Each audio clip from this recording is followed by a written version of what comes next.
full araq içəndə bir adamla telefonda danışanda həmin adam telefonda arağın iyini hiss edir.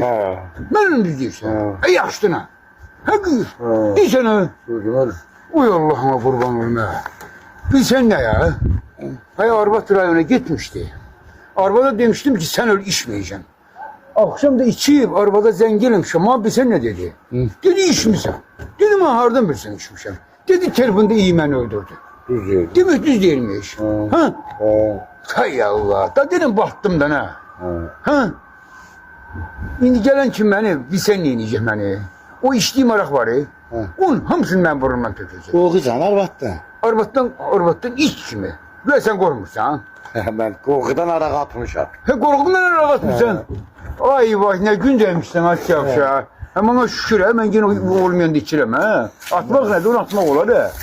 El attım ki. Ha ama her bir demet telefonda iyi gezerim şirem ben. Vay bak. El attım İsmail Arar'a ki. Korkunla öyle mi? Hey, inanmıyorum sana korkan oğlandı.